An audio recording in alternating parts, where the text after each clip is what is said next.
خلقو بالخصوص د یهودو چې کوم خاص مشرانو مذهبي هغوی د تحویل قبله دا مضمون دا په داسې طریقې سره اختیار کړ لکه ټول دین او ټول نیکي هغه د تحویل قبله په حکم کې منحصر نور د الله د دین نوري حصے او د الله د دین نور احکامات هغه طرف ته رجحان ختم شو او ټول دین او ټول نیکی په تحویل قبله مشرق ته پکار ده مغرب ته پکار ده لکه زمونږ د بعضې خلکو هغه په یو مضمون باندې یا په یو مسله باندې یا د دین په صحیح حصه باندې زیات زور راولي او ټول مکمل دین هغه په یو څو احکامو کې یا د دین په یو حصه کې هغه راجمع کړي او هغې ته ټول دین وایي او هغې ته ټول نیکي وایي الله جل شانه دا آیت نازل کړ د سورة البقره آیت نمبر 177 تاسو ټولو ته دا درخواست دی چې دا آیت کریمه خصوصا عموما د ټول قرآن مطالعه کوئ او د دې آیت خصوصا بار بار مطالعه کوئ تفاسیر هغه د هغې په رڼا کې دا د دې آیت مضامین ګورئ چې موږ ته پته لګي چې د الله په نظر کې نیک انسان دیندار انسان د الله په نظر کې د قرآن پاک په رڼا کې نیکی البر هغه نیکی چې کوم الله ته مقبوله ده او مطلوبه ده حاصل شي نو صحیح حصه د دې آیت کریمه هغه موږ ویلې وه او نن چې دی اعوذ بالله من الشیطان الرجیم واقام الصلاة وآت الزکاة د دې نه مخکې الله فرمایل چې وآت المال على حبه مال ورکوي سره د دې چې د مال سره محبت ته مال ورکوي خپل ولانو ته یتیمانانو ته مسکینانو ته مسافرو ته سوال کوونکو ته او د غلامانو د وینځو په آزادولو کې د مال لګوي دلته الله فرمایل واقام الصلاة او مسقائمي وآت الزکاة او زکات ورکوي نو زکات دا کم از کم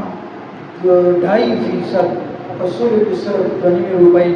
هغه ورکول دي دا خو کم از کم باقي د مال د خرج کولو چې کوم مصارف هغه الله بیان کړ چې مخې ته داسې یو شخص داسې حالات جوړ شي چې خلک پریشان شي او خلک مدد ته محتاج شي نو نیک انسان دیندار انسان هغه چې دی نو د هغه فورا لاس هغه جیب ته لاړ شي او د مال خرج کوي دې ته نه ګوري چې ما صرف زکات ورکړی دی او زه د مال د خرج نه د هغې نه څه فارغ شوی یو سړی یو مسلمان دی صرف سهار 2 رکعته فرض کوي سنت نه کوي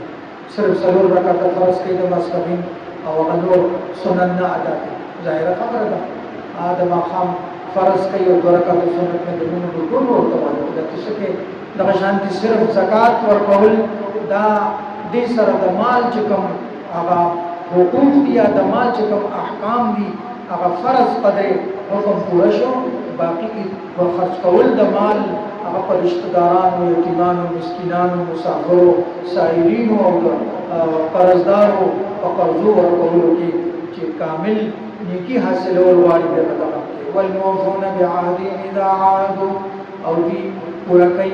خپل معاهده چې کله د چا سره معاهده وکړي معاهده دام یو چې یو عهد دی یو اګریمنت دی د دوه شخصونو واخلي چې دوه کسان په خپل میز کې معاهده کوي دا معاهده هر څه کېدی شي نکاح کول دا معاهده ده چې شوهر او خاوند به د ښځې حقوق ادا کوي او په هغې کې به کمې بیشې نه کوي او ښځه به د خاوند حقوق دا یو عهد دی یو عقد دی د دوه اشخاصو نه واخلي د دوه تجارتي معاهدات دي سیاسي معاهدات دي د دوه ملکونو معاهدات دي دا ټول په دې کې راغلي د عهد او د معاهدې پوره کول اګریمنټ چې دا د نیکی یو بنیادی حصہ ده. لا عهد لمن لا عهد لما داسې حدیث مبارک دی چې هغه سره د سره دیندار نه دی چې هغه معاهده نه کوي. معاهده خلک معاهده وکړي لیکلو کې خاص طور سره چې کوم تجارتي معاهدات دي د کاروبار معاهدات دي ډېر لوی خلک دیندار خلک اجیان صاحبان او ډېر ښه خلک او ډېر چې د ځان ته ذاکرین عابدین وایي لیکن هغه معاهدات هغه صرف تر لیکلو تر حده پورې وایي او بیا د هغې عملي طور سره د هغې په باره کې څوک چې دی نو هغه اهتمام نه کوي. الله فرمایي نیکي والموفون بعهدهم اذا عاهدوا والصابرین فی البأساء والضراء او صبر کوونکي دي فی البأساء بأساء ویل کېږي تنګۍ ته تنګي راشي فقر راشي هغې کې صبر کوي. والضراء بیماری راشي هغې کې صبر کوي. د صبر کولو دا مطلب نه دی چې د فقر د ختمولو لپاره د غریبۍ نه د بچاو لپاره دوی نقل و حرکت نه کوي یا چې دی نو د بیمارۍ نه د شفا لپاره دوی علاج نه کوي. نه دا مستقل احکامات دي او سنن دي دا به کوي لیکن بې صبري مستقل الله دې دی په دې سره تاسو کوم مسلمانانو چې د غوړي کې دا غړي وړي خبرې کول د الله نه ګیلي شپې کول په حالت د مرض کې یا په حالت د تنګۍ کې داسې قسم خبرې اترې داسې قسم خویونه دی نه کوي بلکې په دې کې صبر کوي. وحین البأس کله چې د حق او د باطل معرکه راشي د حق او د باطل جنگ شروع شي هغه وخت دې ثابت قدم اوسېږي. اولئک الذین صدقوا فی ایمانهم دا هغه خلک دي چې دې رښتیني دي په خپل ایمان کې. او اولئک هم المتقون دا هغه خلک دي چې دې صحیح متقیان دي. دا نصاب دې د نیکۍ د نیکۍ چې کوم معلومول غواړي چې اصل او کامله نیکي دا څه ته ویل کېږي نو د دې آیت مطالعه کوئ. د دې آیت چې دی نو په دې باندې غور او فکر کوئ. د اردو ترجمه پاتې شوې ده هغه لیس البر نیکی بس یہی تو نہیں ان تولوا وجوہکم قبل المشرق والمغرب کہ اپنے چہرے مشرق یا مغرب کی طرف کر لو. ولکن البر من بلکہ نیکی یہ ہے کہ لوگ آمن باللہ والیوم الآخر اللہ پر آخرت کے دن پر والملائکۃ والکتاب والنبیین فرشتوں پر اور اللہ کی کتابوں پر اور اس کے نبیوں پر ایمان لائیں. وآت المال علی حبہ اور اللہ کی محبت میں اپنا مال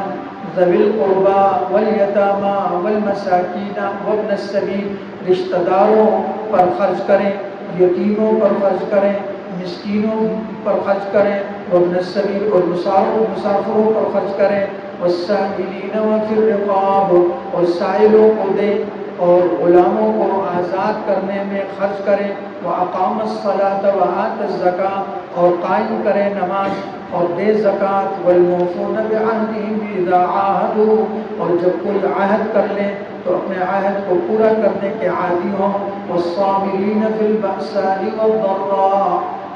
وَحِينَ الْبَأْسِ اور تنگی اور تکلیف میں نیز جنگ کے وقت صبر و استقلال کا مظاہرہ کریں صبر و استقلال کے خوگر ہوں. اولئک الذین صدقوا ایسے لوگ ہیں جو سچے کہلانے کے مستحق ہیں. واولئک هم المتقون اور یہی لوگ ہیں جو متقی ہیں. اللهم صل على محمد نور الهدى وإمام المتقين صلى الله تعالى على خير خلقه سيدنا ومولانا محمد وعلى آله وأصحابه أجمعين.